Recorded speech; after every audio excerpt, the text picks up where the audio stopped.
করে ঠিক করেছেন কি এটা প্রুফ দেন আমরাকে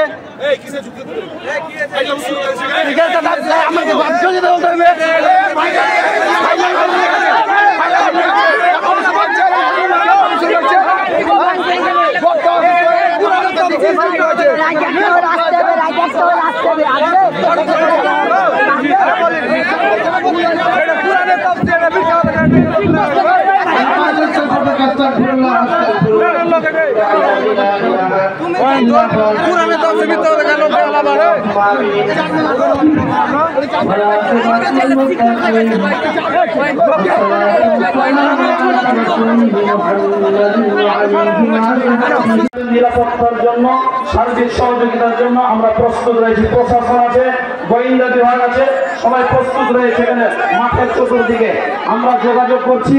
মাদিনী সাহেব এখন ঘাট সাইডে এসে উপস্থিত। আসসালামু আলাইকুম।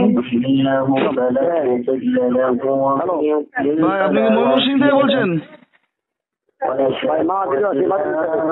ভাই আপনি কি ওসামা ভাই বলছেন? ওসামা ভাই, আপনার ওখানে কি রফিকুল ইসলাম মাদানির মাহফিল হচ্ছে? মাদানি আইসা পড়ছে? ও আচ্ছা, ঠিক আছে ভাই, ঠিক আছে। নামার পরপরই প্লেন থেকে তিনি অসুস্থ, তিনি এখন হয়তো হসপিটালে, সরকারি হাসপাতালে।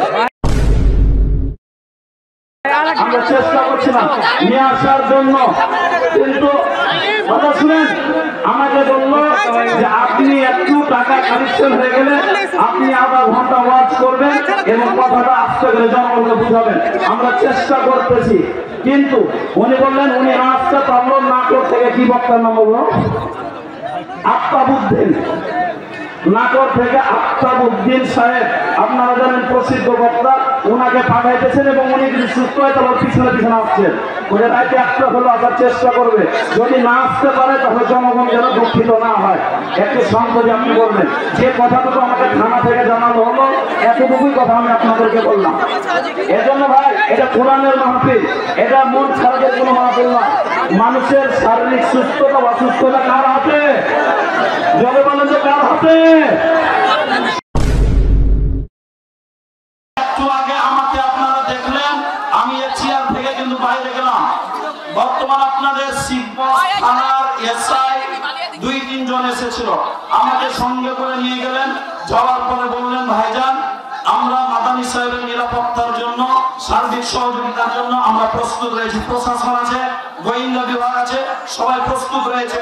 মাঠের চতুর্দিকে আমরা যোগাযোগ করছি। মাদিনী সাহেব এখন ঘাট সাইডে এসে উপস্থিত। নামার পরপরই প্লেন থেকে তিনি অসুস্থ, তিনি এখন হয়তো হসপিটালে, সরকারি হাসপাতালে। আমরা চেষ্টা করছিলাম নিয়ে আসার জন্য, কিন্তু কথা শুনেন, আমাকে বললো যে আপনি একটু টাকা কালেকশন হয়ে গেলে আপনি আধা ঘন্টা ওয়াচ করবেন এবং কথাটা আসতে গেলে জনগণকে বুঝাবেন। আমরা চেষ্টা করতেছি, কিন্তু উনি বললেন উনি না আসতে পারলো নাটোর থেকে। কি বক্তার নাম বললো? আফতাবউদ্দিন। নাটোর থেকে আফতাবউদ্দিন সাহেব, আপনারা জানেন প্রসিদ্ধ বক্তা, ওনাকে পাঠাইতেছেন এবং উনি যদি সুস্থ হয় তাহলে পিছনে পিছনে আসছেন। ওদের রাইতে একটা হলো আসার চেষ্টা করবে, যদি না আসতে পারে তাহলে জনগণ যেন দুঃখিত না হয়। একটু শান্ত যে আপনি বলবেন। যে কথাটুকু আমাকে থানা থেকে জানানো হলো, এতটুকুই কথা আমি আপনাদেরকে বললাম। এজন্য ভাই, এটা কোরআনের মাহফিল, এটা মন খারাপের কোনো মাহফিল না। মানুষের শারীরিক সুস্থতা বা অসুস্থতা কার হাতে? যদি বলেন তো কার হাতে? সুতরাং উনি এখন রাজশাহীতে এসে উপস্থিত হওয়ার পরে তিনি হাসপাতালে উপস্থিত। এখন আর আসতে পারছেন না, হয়তো তিনি আগে চেষ্টা করতে জেনে আসার জন্য। আমরা কেউ দুঃখ করবো না, কষ্ট মনে করবো না, কারণ আমরা কোরআনের জন্য এসেছি।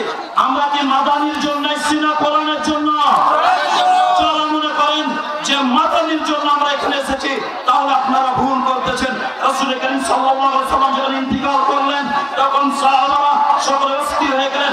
ওমর রাদিয়াল্লাহু তাআলা খোলা তরবারি নিয়ে বললেন, কেউ যদি বলে আমার রাসূল ইন্তিকাল করেছে তাহলে আমি তার গর্দান উড়াইয়া দিব।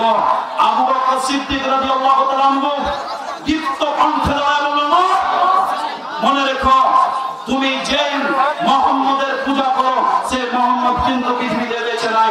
চলে গেছে, পৃথিবীতে যত রাসূল ছিল সবাই চলে গেছে, তুমিও চলে যাবে, কিন্তু মনে রেখো যে আল্লাহ আমরা পূজা করি, সে আল্লাহ কখনো মৃত্যু নেই। সুতরাং সে আল্লাহর প্রতি আমাদের ভরসা রাখতে হবে। আমরা এখানে এসেছি কোরআনের জন্য, হাদিসের জন্য, ইসলামের জন্য, মাদানের জন্য নয়। কারণ সে হচ্ছে একজন মানুষ, হতে পারে 1 সেকেন্ডও সে মারা যেতে পারে, সেখানে এসে নাও পৌঁছাতে পারে। তো রাস্তায় এসে তিনি অসুস্থ হয়েছে, আমাদের এখন করণীয় হলো তার জন্য দোয়া করা, সুস্থতার জন্য। আল্লাহ যেন তাকে সুস্থতা করেন, ভালোভাবে আবার সুস্থভাবে আমাদের মাঝে ফিরে দিতে পারেন। তো যখন আপনাদের মাঝে এখন 6 নং কানসার ইউনিয়নের পরিষদের চেয়ারম্যান মাওলানা মোহাম্মদ সেফাউল কানসার ইউনিয়নের সর্বোচ্চ অভিভাবক আপনাদের সামনে কয়েকটি কথা বলতেছেন, আপনারা অত্যন্ত মনোযোগ সহকারে শুনুন। আসসালামু আলাইকুম ওয়া রাহমাতুল্লাহ। আলহামদুলিল্লাহি রাব্বিল আলামিন, ওয়াসসালাতু ওয়াসসালামু আলা রাসূলিল কারীম ওয়া আলা আলিহি ওয়া আসহাবিহি আজমাইন। আমি বক্তব্য দেওয়ার জন্য উঠি। আমি আপনাদের মতো একজন মেহমান হিসেবে এখানে উপস্থিত হয়েছি। আমি এই তাফসীর কমিটির সাথে নাই বা কর্তৃপক্ষ হিসেবে কথা বলছি। প্রিয় ভাইরা, আমাদের হুজুর আসতে পারেনি, এই জন্য আন্তরিকভাবে কমিটি দুঃখ প্রকাশ করছেন, আপনাদের কাছে ক্ষমা চাচ্ছেন। আপনার উত্তেজিত হয়ে কোনো লাভ নাই। উত্তেজিত হয়ে লাভ আছে কি? হ্যাঁ, আপনারা উত্তেজিত হবেন না। ওনারা আন্তরিকভাবে দুঃখিত এবং ক্ষমা প্রার্থী, এবং আপনারা হুজুরের জন্য দোয়া করবেন। এই তার অসুস্থতার কারণে আপনারা ক্ষমা সুন্দর দৃষ্টিতে দেখবেন। আল্লাহ রাব্বুল আলামিন আমাদের সবাইকে কবুল করুন, আল্লাহুম্মা আমিন। এখন সংক্ষিপ্ত মোনাজাত হবে, মোনাজাতের পরে আজকের এই অনুষ্ঠান শেষ হবে ইনশাআল্লাহ। ওয়া মা তাওফীক ইল্লা বিল্লাহ। আসসালামু আলাইকুম ওয়া রাহমাতুল্লাহ। এই কিসে যুক্ত দেবে? ফাইলাম শুরু করেছে করে ফাইলাম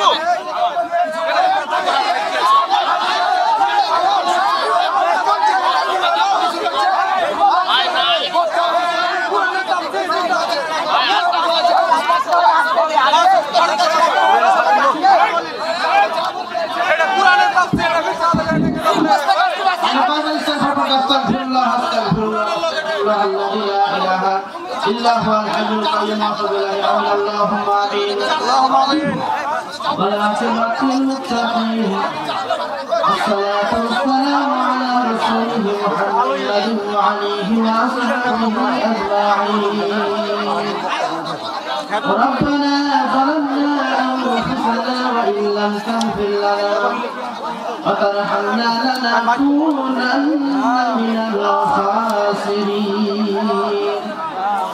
ربنا آتنا في الدنيا حسنة وفي الآخرة حسنة وقنا عذاب النار الله تعالى رب العالمين ومن المولى قرآن الكريم المعفية هذا الهدى لك زرتك سمني رب العالمين فضلنا وسلكما وبنت منذرك سمني জানা অজানা জাহেরি বাতেনি গোপনে আর প্রকাশ্যে সীমাহীন গুনার বোঝা নিয়ে তোমার শাহী দরবারে দুইখানা হাত উঠায় দিয়েছিল মাবুদ দয়া মেহেরবানি করে আমাদের জিন্দেগির সমস্ত গুনাহ খাতা মাফ করে দাও রব্বুল আলামিন গুনাহ করেছি কথাটা যেমন সত্য সীমাহীন গুনার বোঝা নিয়ে তোমার দরবারে দুইখানা হাত উঠাইছি কথাটাও সত্য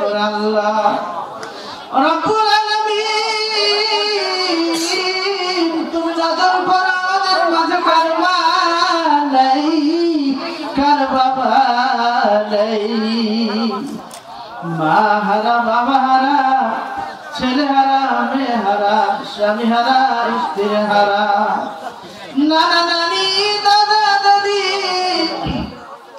আত্মীয় স্বজন হারা ব্যথার পাহাড় নিয়ে তোমার শাহী দরবারে দুইখানা হাত উঠায় দিয়েছে বাবু